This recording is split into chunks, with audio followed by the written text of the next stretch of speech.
नारी की सनातन धर्म में इतनी महत्वता है कि बचपन से ही संघर्षमयी जीवन होता है। पुरुष एक कुल को संभालता है और नारी दो दो कुलों को संभालती है। और कैसे संभालती है मैं चर्चा करना चाहूंगी। जब बेटियां छोटी छोटी होती है ना, तभी से जिम्मेदारी समझने लग जाती है। अच्छा, यहां पर कितने लोग बैठे हुए हैं जिनकी बेटियां, एक बार जरा हाथ खड़ा करके बता दीजिए। और ऐसे कितने लोग हैं जिनकी बेटियों के विवाह हो गए। जो पहले रौनक घर में रहा करती थी, अब भी वही रौनक रहती है क्या?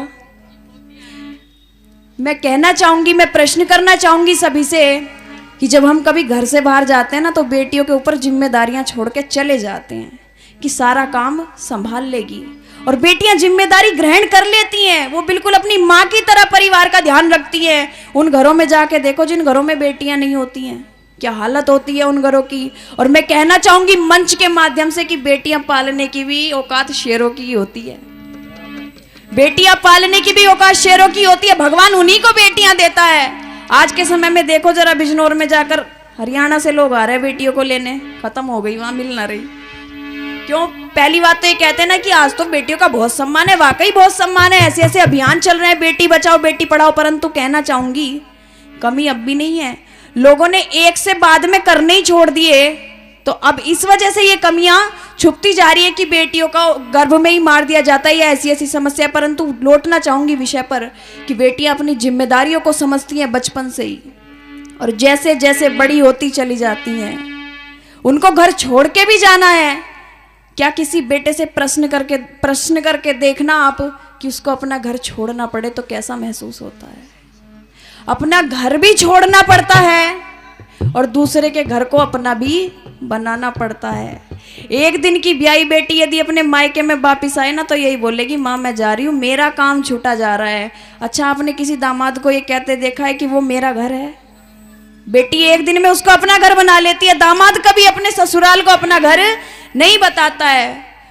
और संस्कार, सबसे बड़ी बात संस्कार की आ जाती है, माता पिता से दिए जाता है। मैं निवेदन करना चाहूंगी, ज्यादा व्याख्या न करते हुए आपके मध्य में एक पिता का और बेटी का संवाद रखना चाहूंगी कि शादी के बाद एक बेटी अपने पिता से किस प्रकार का संवाद करती है।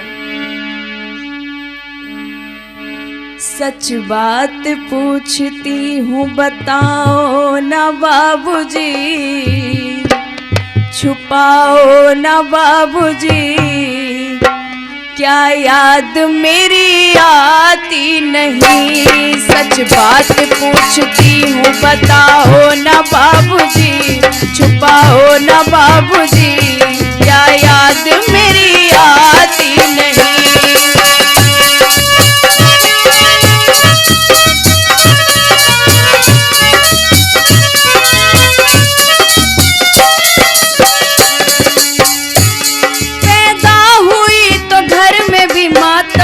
छाया था, पैदा हुई तो घर में भी मातम सा छाया था। बाबा मेरे खुश थे, मुझे माँ ने बताया था।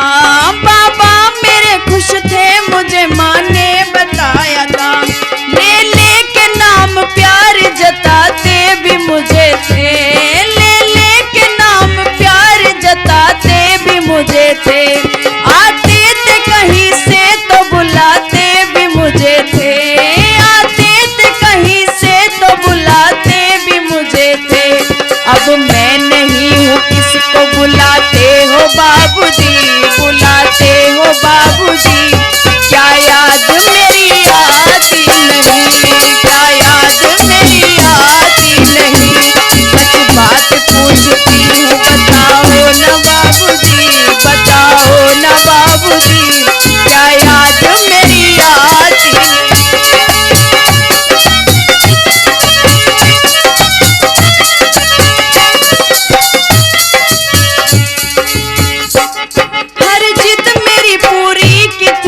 बाबूजी, कमाते हो बाबूजी, क्या याद मेरी आती नहीं, क्या याद मेरी आती नहीं।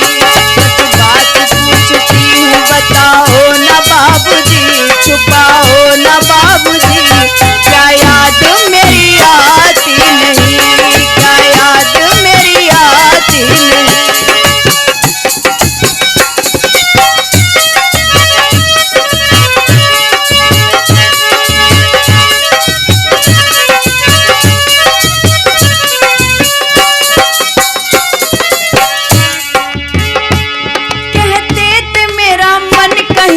पल न लगेगा, कहते थे मेरा मन कहीं एक पल न लगेगा। बिटिया विदा हुई तो ये घर घर न लगेगा, बिटिया विदा हुई तो ये घर घर न लगेगा।